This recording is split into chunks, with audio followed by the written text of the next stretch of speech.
Hello, everybody, and welcome back to another episode of the Big Bros podcast. My name is Ilan, and I'm joined by my lovely friend and co host, Jeremy. But more importantly, we are joined by Dr. Chloe Carmichael, who is a clinical psychologist, best selling author, one of the most trusted voices on emotional wellness and mental strength. She's also become a prominent voice for the mental health case for free speech, arguing that open dialogue and independent thinking are psychologically protective, a theme she has explained in her book, Can I Say That? Why Free Speech Matters and How to Use It Fearlessly. Dr. Chloe, thank you so much for joining the Big Bros podcast. Thanks, Ilan and Jeremy. It's really good to be with you guys. Now, I'm curious because as a psychologist myself, there's usually this line where we don't want to blur into political or perhaps social issues. And I feel like free speech is one of those topics that maybe psychologists tend to steer clear of. We want to stay kind of in our lanes. But something about free speech, in your view, it intertwines with the psychological world. Tell me more about how you got into that space. So as a clinical psychologist, I actually have been really disappointed that my entire field seems to be looking at free speech as some kind of a right-wing political issue. When in fact, as psychologists, we should know that repression, suppression, denial, these things are not good for people, right? We're not supposed to keep things bottled up. So, from a cognitive, emotional, and social support perspective, it's so much better if we have open dialogue and if we speak our minds. I actually think that, at least in the United States, I think that this is because the psychology profession leans literally about 90% left. And so they just happen to be saying, oh, well, free speech, that's for, people that voted for Trump. And so therefore, we're not going to get into that. And then they're also obsessed with, squashing what they call hate speech and bullying. And I don't even, I think they get totally into political issues. Like they're totally into promoting trans issues. They're totally into promoting DEI issues. They call that social justice and advocacy. They call that part of their ethics. So I don't even think it's, at least in the US, accurate to say that they stay out of politics. They say that they stay out of politics, but they don't. At the same time, I'm also interested because if you looked at the 1970s, the left wing proportion of Americans were the ones who were championing free speech. But now it seems like the pendulum has swung the other way. What do you think it is about the psychology industry and maybe more largely the healthcare industry in the US? Because I think it's a very common trend in Australia as well that most healthcare professionals tend to align themselves more on the left side of the aisle. What do you think is happening psychologically there? Well, so it's an interesting one. You're right. In the 1970s, there were a lot of free speech issues, and the left right script was somewhat flipped. Um, However, in the 70s, what they were really doing is they were in the process of categorizing porn as speech, which I don't honestly really think that makes sense to do that. I'm not saying I think porn should be outlawed. That's a whole other conversation. And then in the 80s and 90s, the free speech conversation centered around naughty words and rap songs, right? So the explicit music labels and all that kind of stuff. But I don't think that the right was really ever truly trying to ban speech. Again, I think that they were trying to put age tiers on how old you needed to be in order to listen to explicit rap music. And I think that they fought the idea that freedom of expression, which is what the left tried to categorize porn as freedom of expression, which I think you can make a fair argument that it's freedom of expression, but that's different than freedom of speech. So, I mean, I don't want to get too deep in the weeds, but I actually researched this a little bit in my book as well. So yeah, I think the right has traditionally been on the more conservative side, and you would think of liberals as being more like open to saying anything, but it hasn't always been quite so clean. You mentioned 90% are probably most left leaning in the States. is that shifting at all? Is it shifting in the younger generation, in our generation, or is it actually being exacerbated and being more emphasized than ever before? Well, that's a good question. So I mentioned 90% in the field of psychology. And unfortunately, I don't think it is shifting because what's happening is that in order to get into a psychology program, you have to pass the interview, you have to write the essay. Ilan, I see you smiling. I don't know if you had to do what I had to do, but I had to sing a little song and dance, about exactly what they wanted to hear. If I would have told them what I really thought, there's no way that they would have let me in and I wouldn't have graduated, in record time. Which was kind of part of the beginning for me of like self-censorship. And then it continued later as I built my career and built media relationships. And I didn't really see the harm. I was like, whatever, I'm just, going along to get along. I can know what I really think and I'll just say what I have to say to get through this program. And then it kind of like all caught up with me all at once. And I realized I was holding a lot more back than I should. Was there therefore a moment in your career where you basically said, stuff this, I'm going to now talk the way I want to talk? And at what point did you reach that? Yeah, so it started with one issue. I didn't realize it was going to have a domino effect, which it did, and which is what resulted in this whole book. But it's the one issue that was the straw that broke the camel's back was masking children during COVID. There were a lot of things I just like, for example, with Me Too. The newspapers and magazines, they would always want to talk to me about a lot of issues in the news, like, for example, Me Too. And so, of course, I would just always be like, yeah, of course, sexual harassment is bad. Da, da, da. But I knew that they never wanted me to say, like, but also sometimes women lie. And just as an example. So I was just always, it was like, I never said anything that I thought was untrue, but I just kind of would like, go along with whatever angle they wanted for the story. I would just limit my remarks to that and hold the rest inside. But when it came to masking children, as the mom of a then 3-year-old, um, that was it. Like that, to be honest, that to me just really felt like child abuse. And so I knew there was no way that was going to happen to my son. But I was like, well, I think I need almost as a public service announcement to share because it was driving me nuts. Like psychologists and other doctors were in the news saying things like, well, no study has ever shown that masking children, hurts kids, not a one.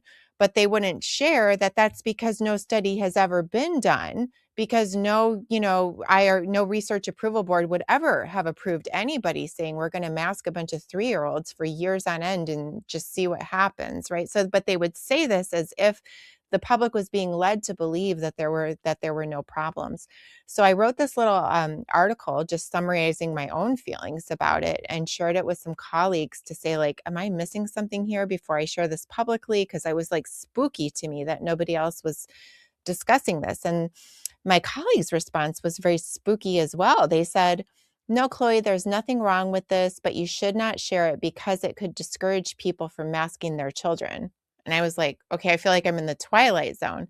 So I shared it. And then Dr. Jay Bhattacharya picked it up and, many other wonderful people. It started all kinds of conversations. And that was what triggered it for me, was realizing, wow, I'm having better dialogue. I'm thinking deeper. There were all these other benefits. So then I started speaking up about trans issues.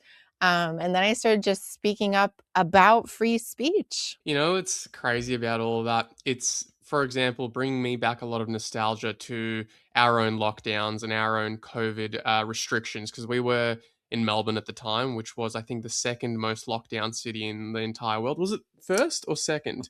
Could have been first. Well, we were on the podium regardless, and there was a similar cultural narrative here that you couldn't really question anything, right? You couldn't question the efficacy of lockdowns, whether our strategy for trying to pursue zero cases of COVID was effective. You couldn't really have that discussion, irrespective of where you fell.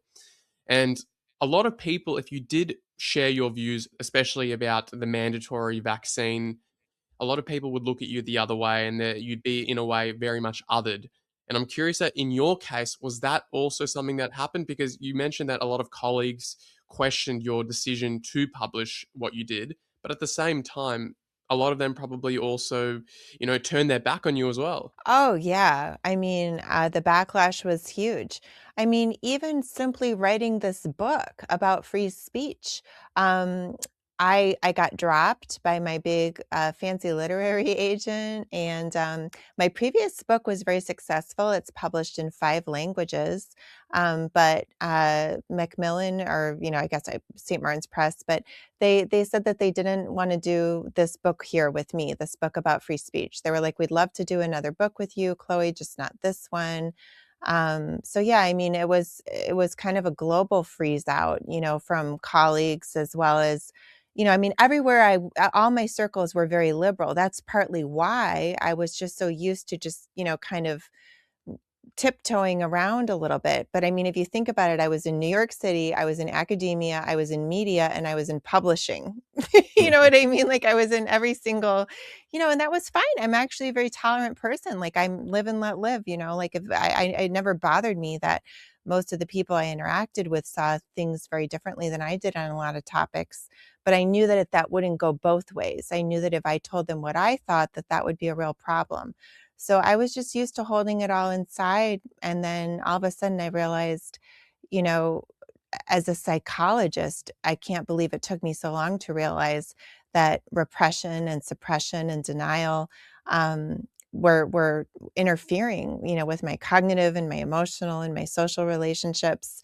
And then it was just by realizing when I did start sharing openly, like I was like, I'm never going back. I'm never censoring again like that.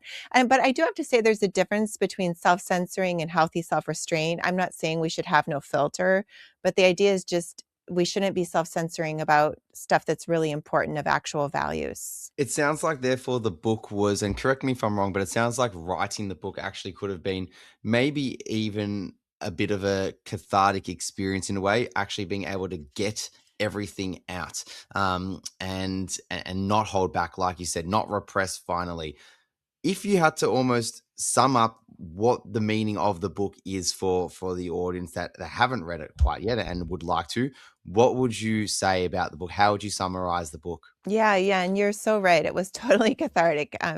So the book has 2 parts. Part one talks about it explains in the science psychology side of why, on a cognitive, emotional, and social level, it's really good for us as humans to speak and to speak freely. We have specific parts of our brain that are literally and exclusively devoted to the production and comprehension of language. It's innate to us. We need to do it. So part one is just explaining why, partly as a way to also help people to answer back if anyone ever tries to tell you to, like, shut down speech because we're creating safe spaces and it's, we're good for the mental health of others. No, it's really not. It's much better if we're authentic.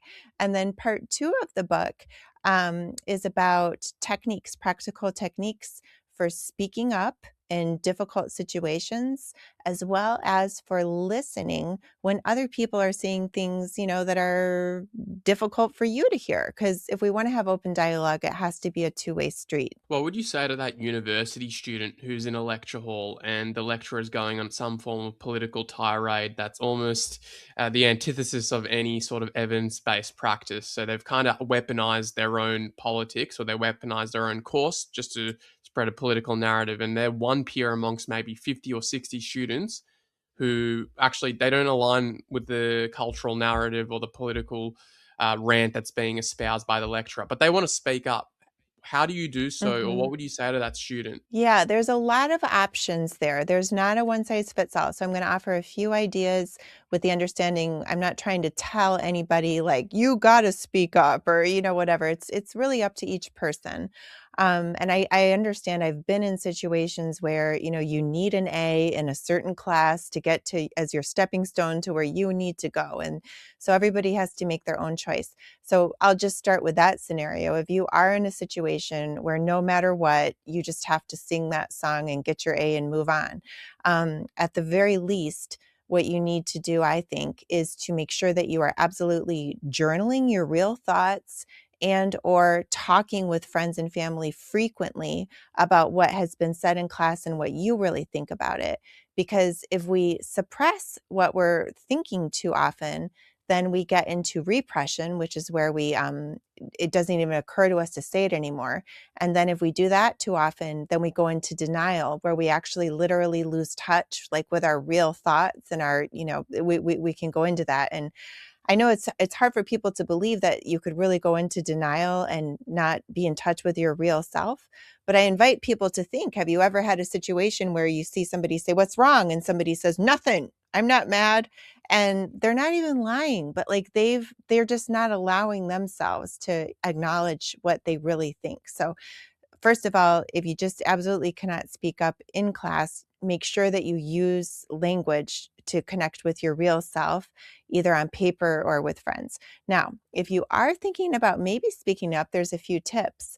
One is consider at least getting an ally in class. So if you can tell a friend or two, like, I'm going to speak up, like, would you back me up, so that, you're not totally alone. Another thing that you can do is maybe take your policy manual, if this is legal wherever you live, at your university, and put it into Chat GPT or something and say, "Hey, I want to speak up. What exactly does this university say about their, commitment to free speech and all of those types of things, and to academic integrity, or, academic freedom, and kind of know your rights in advance." Another thing to consider doing, a couple of ideas, again, if it's legal where you live, consider recording it. So that way, if you do feel like there's going to be retaliation, or, whatever the case may be, you have that available. One last thought as well, depending on the situation, in some cases, it can help to meet privately with the professor and to say, "Hey, I don't want to like prejudge you for this. And so I'm sorry if I've imagined wrong, but I've got the idea that you wouldn't be open to, my point of view, which is XYZ. And I wanted to mention it privately because I'd love to participate in class discussions this way, but I don't want to, you know, come across the wrong way." And, again, I would consider recording that conversation if it's legal. But yeah, there's a lot of options. With that as well, and I know we might be getting into the nitty gritties of this discussion as well, Dr. Chloe, but in the case of maybe you're going to an event and they're encouraging everyone to wear certain lanyards that might be representing something, they might be encouraging you to have pronouns on your card because that's what the organization promotes.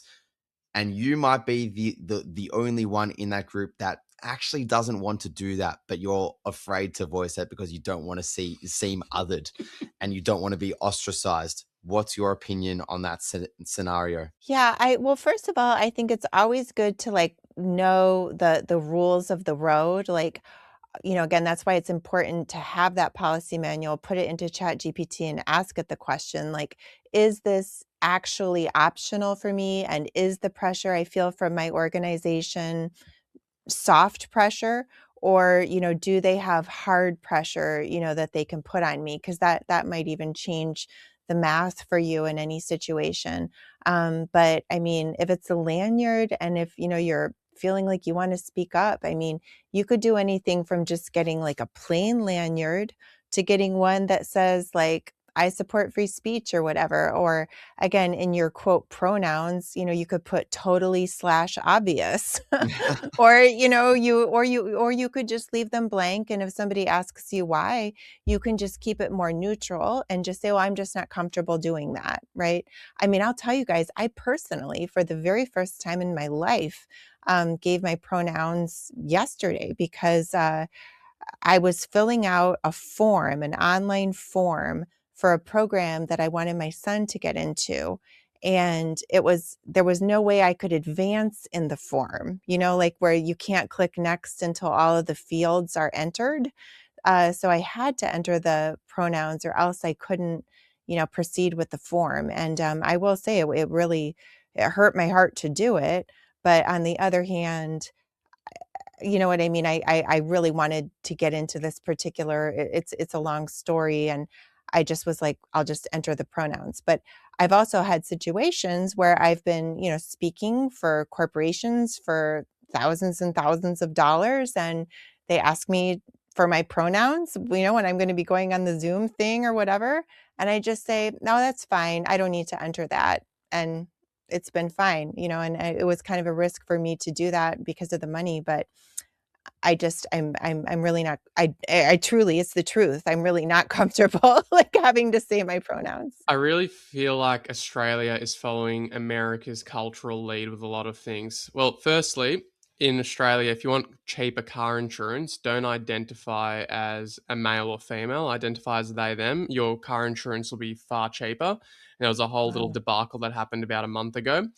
Secondly, one thing that's always been prominent here is that we underemphasize free speech. I think when it comes to the States and general cultural narrative in America, free speech is far more protected. And I'm seeing a lot of that come to a head now because following the terrorist attacks at Bondi Beach about a month Mm. ago, there is now a lot of rush to pass what are new hate speech laws and hate speech bills. And one of the real concerns about it is that if I don't like what you say, I can classify it as hate speech, and there's a real subjectiveness to it.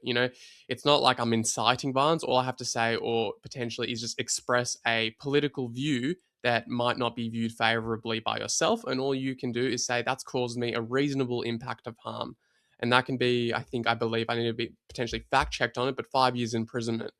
And I'm very much worried about Australia's direction in all of this. And I'm curious, in your perspective, where do you think these sort of laws can lead? Like, what would the psychological impacts be on a society if you go down the path of what England's also going down, where if you have a social media post, the police can come and knock on your door? I think that is sickening. It's completely sickening. And even if I try to assume the best of intentions, like, that maybe the people making these very foolish laws are well intentioned, I want them to understand that as a psychologist, if I'm working with a violent offender, the first thing I want to do is teach them to use their words. Violence increases when dialogue ceases. Words are our primary tool, for sorting out conflict. And even if, the words are coarse or the words are aggressive or, unkind or whatever, it's still better to face our conflicts, squarely. It also, I think, skyrockets anxiety and actually sets us up for violence if we reinforce what I call the psychotic idea, psychotic meaning broken with reality, that words are violence, that somebody saying the wrong words to you, quote, endangers your existence. As a clinical psychologist, if somebody tells me that they're going to say, something nasty to their neighbor, I'm legally prohibited from informing anybody. It's confidential. But if a patient tells me I'm going to go beat the hell out of my neighbor, I have a legal duty, to inform. I mean, the difference is obvious, that, violence and words are separate. Also, I think it's important to remember that in the Weimar period in Germany, shortly before Hitler came into power, there were tons of speech codes against, saying mean things about Jewish people. That did not prevent Hitler. All that did is force those conversations underground where they could not have the disinfectant of sunlight and open dialogue and rational challenge, put upon them. There's a lot of historians that look back now at that period in Germany, and they feel like Hitler might have almost even taken on kind of a underground glamour because he wasn't, just speaking out openly. Everything he said and did was underground. And one last thing, Ilan, to your point about, somebody can just say that what you said is bullying and then, all of a sudden it's hate speech and, all of a sudden you're in trouble. There is something in psychology you might know about called the secondary gains of victimhood. And I talk about this in my book too, which is that when you take on the victim role and you claim that label for yourself, there are perks to that. And this is not some weird psychology theory. This is in any psychology 101 textbook. It's called the secondary gains of victimhood. And the way it's typically described in psych textbooks is there's a little girl who breaks her leg. She gets at a gym class, everybody signs her cast. It's so nice. It's so much fun that when the doctor wants to take off the cast, she sincerely says, no, it's still broken. She's not even trying to lie. She's just got unconsciously so attached to the enjoyment of the perks that she believes that she's injured. People can also do that manipulatively.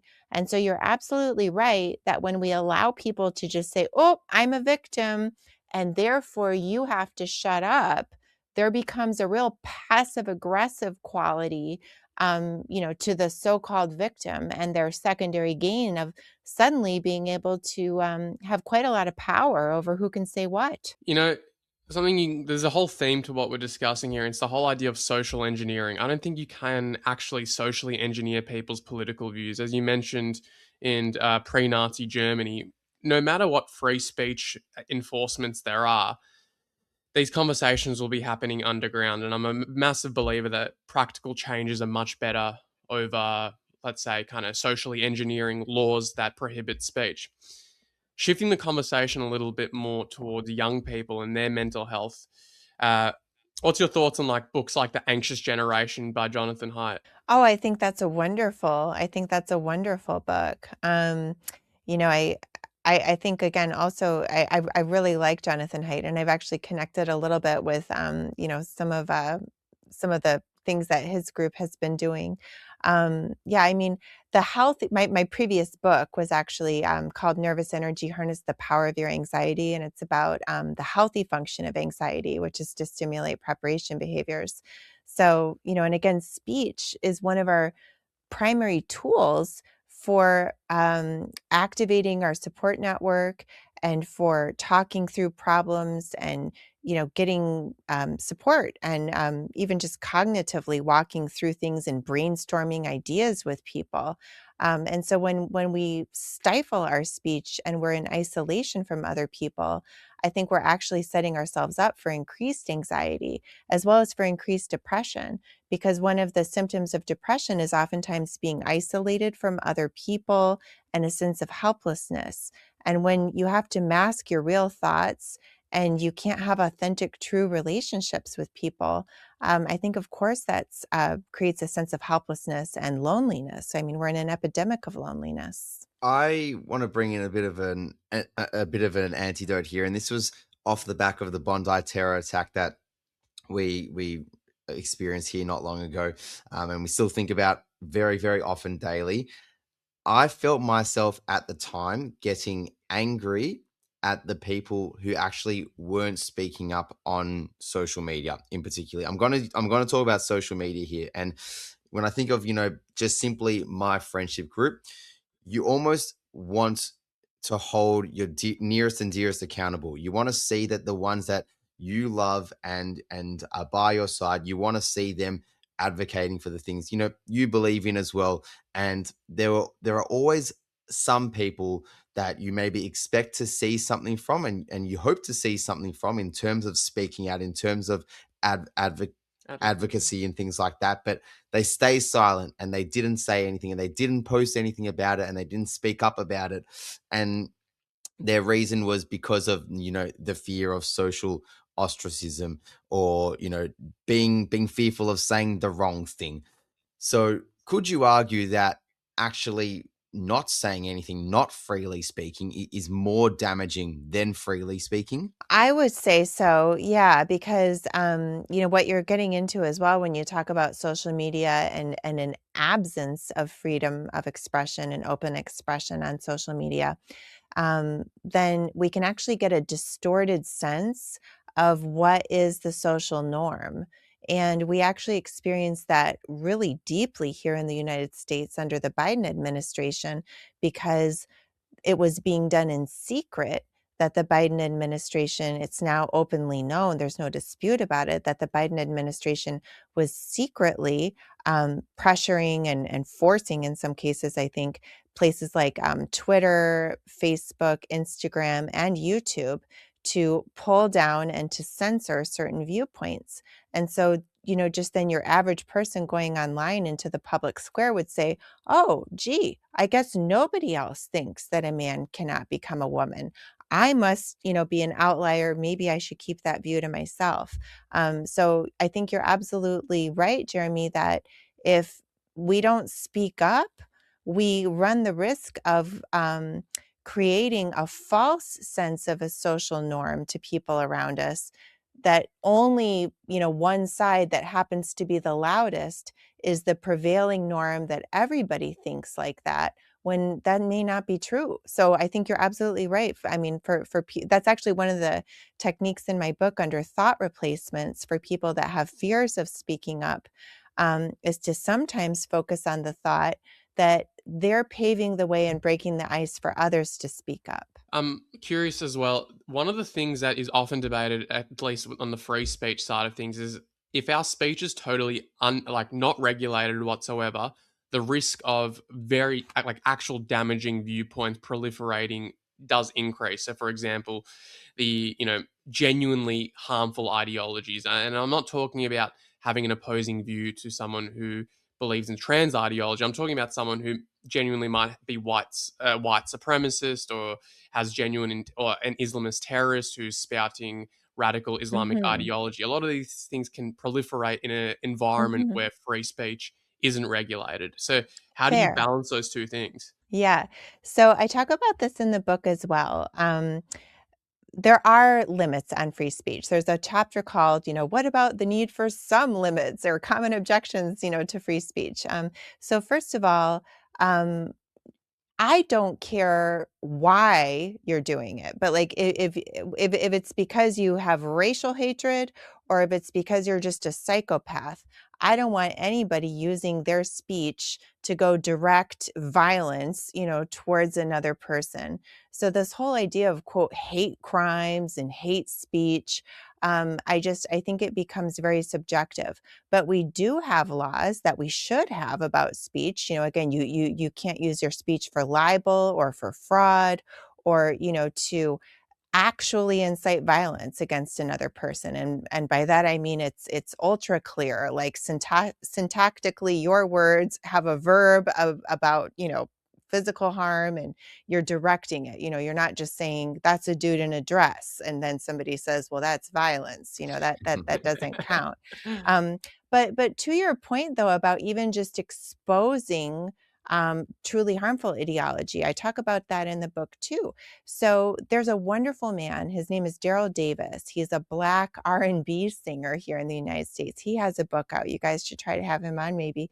Um, he, as a Black man, has over a dozen KKK, Ku Klux Klan hoods that have been given to him by members of the KKK that he has sat and reasoned with.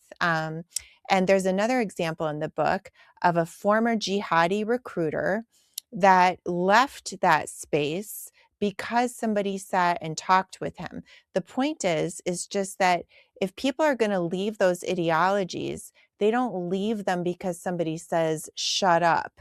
They leave them because somebody listens to them, again, activates the power of language and reason, gives them space to talk, and they ultimately um, can have some objectivity about their thoughts. We've all had that, right? Whereas I say something aloud, I'm like, I realize that doesn't make any sense. That's part of the gift of language. So shutting people up is ironically the worst way to get them to change their minds.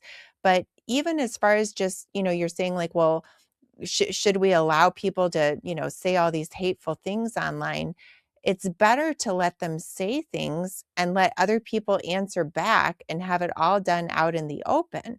Now, there is one last little, layer of complexity, which I think is important to mention, which is that we still do have what's called a time, place, and manner restriction, for example, in the United States. So if you want to go and say women are stupid, fine, you are legally allowed to say that. And I don't want to interrupt anybody's right to say that.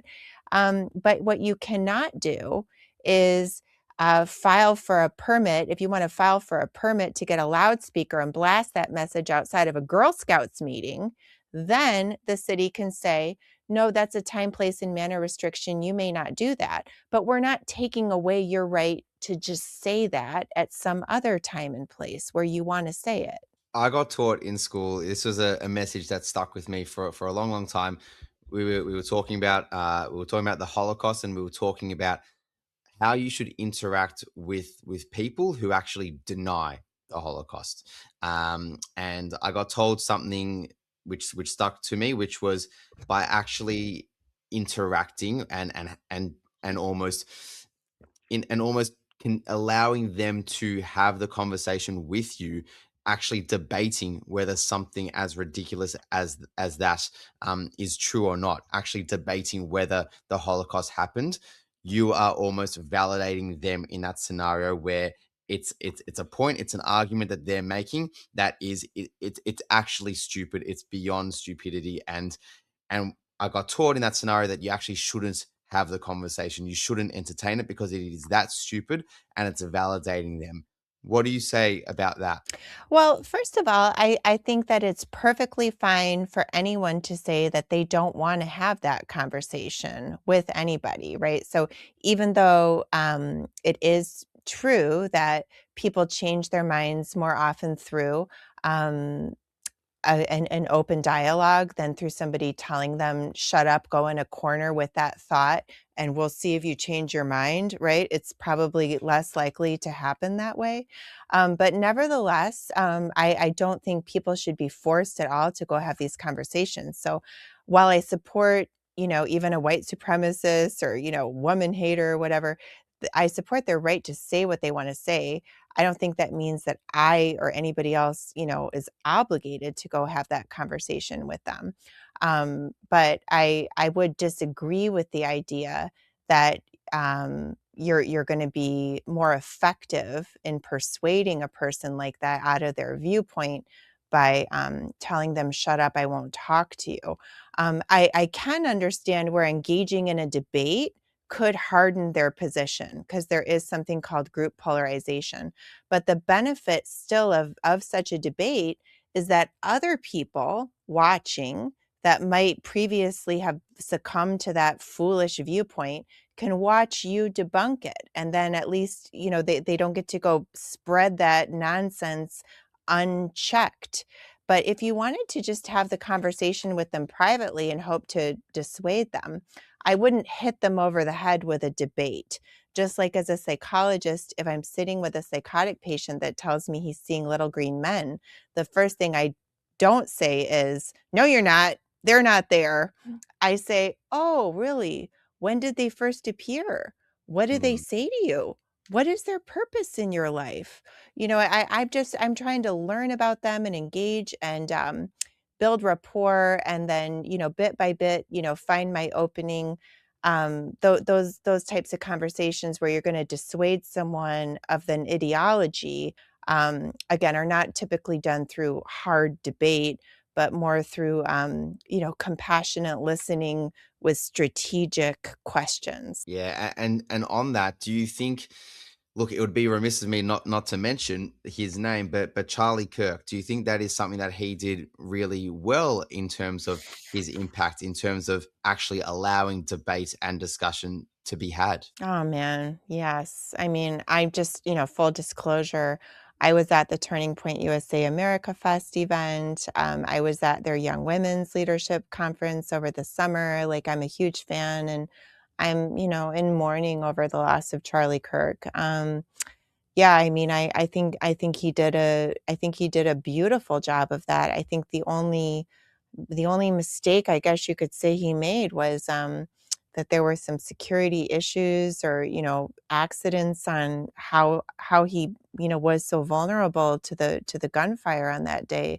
But I think he did a beautiful job, right? He would hang the banner that said "Change my mind." He would invite anybody to come to the front of the line. He's a perfect example of, somebody, and he would listen respectfully. He wouldn't just yell at people and hit them over the head. He would deliberately put the microphone down, let them talk, ask them questions. And I think sometimes he did get those little inroads. And he did that thing I was mentioning where he made something other people could watch that would cause them to see his point of view, even if the actual person he spoke with couldn't. I think one of the special things about Charlie Kirk was that he very much encouraged young people to find a meaning that was bigger than themselves, whether it was through religion, whether it was through community, whether it was through making or creating a family. And I think there's a real issue I find nowadays that maybe younger people lacking that sort of meaning. And I think that's a consequence of potentially just the cultural narrative at the time, and I think just social movements in general. But if you're having, let's say you're in clinic with someone who might be similar age of ours, mid 20s, maybe even younger, and they're telling you that they're grappling with these existential questions about meaning, about finding fulfillment in life, what's one of the first things that you try to unpack with them? Well, I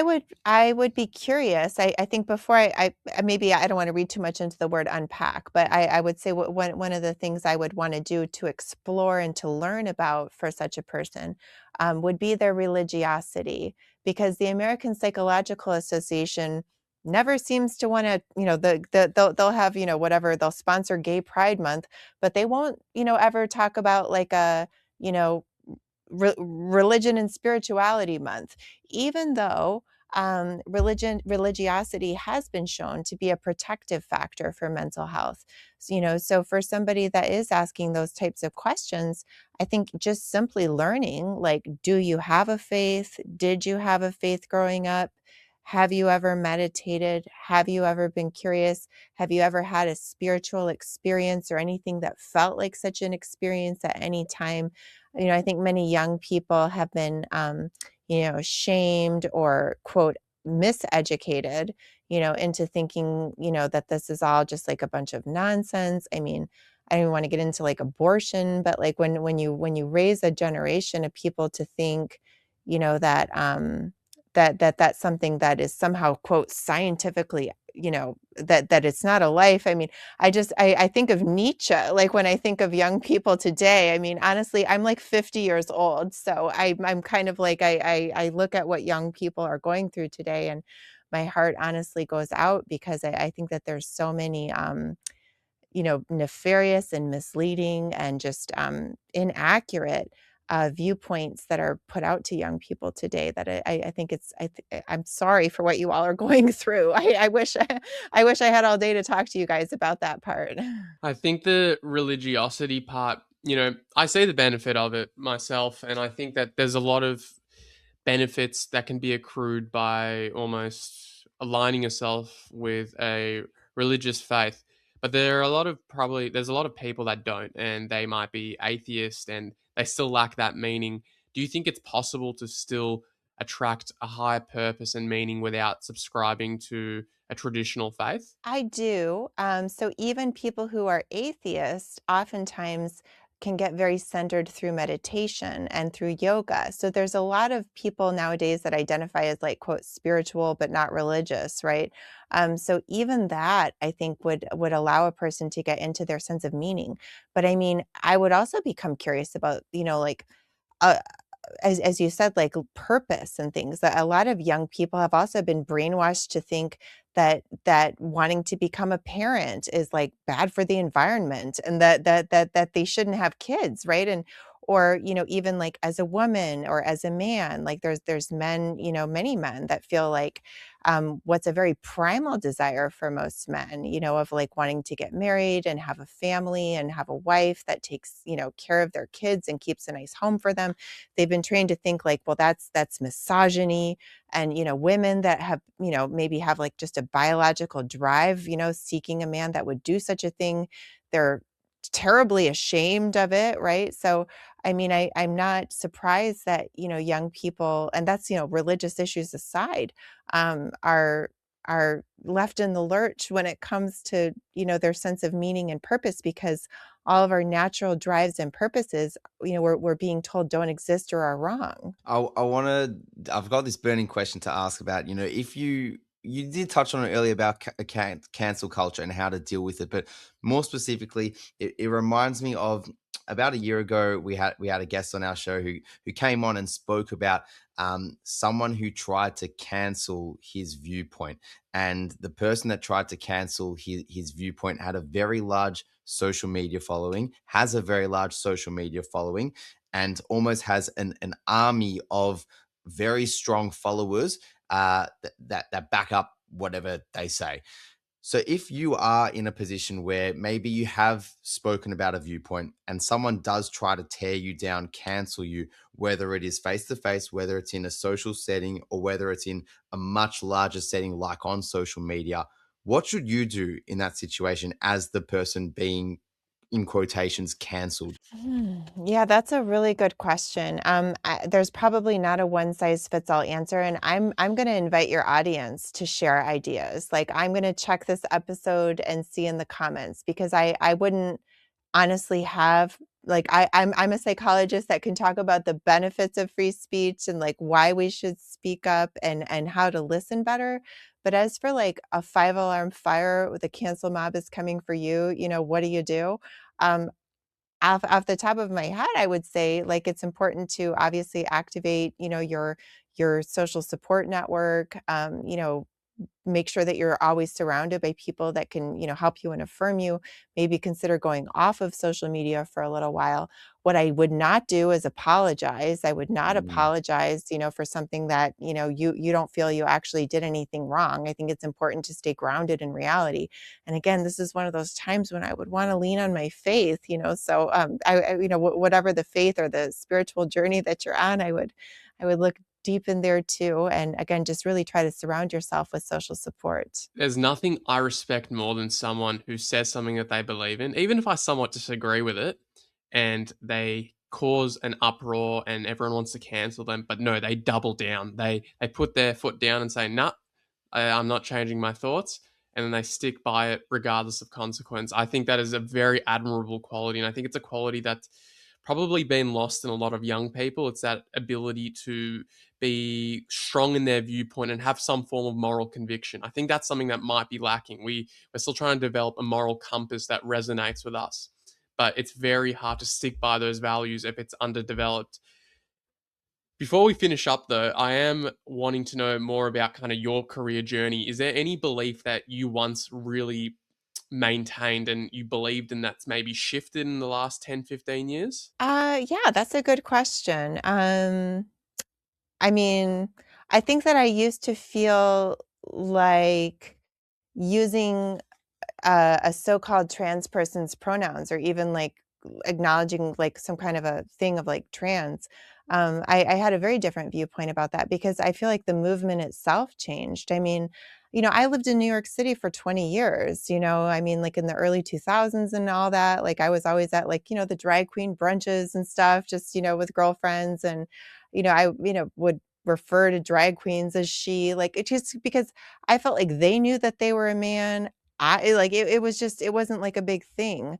Whereas now I've come to the place where I just think that because people have started to actually take on a genuine confusion about like if this is actually a man or actually a woman, or if that person actually should be coming into the ladies' locker room or, even worse, like the little girls' locker room or whatever.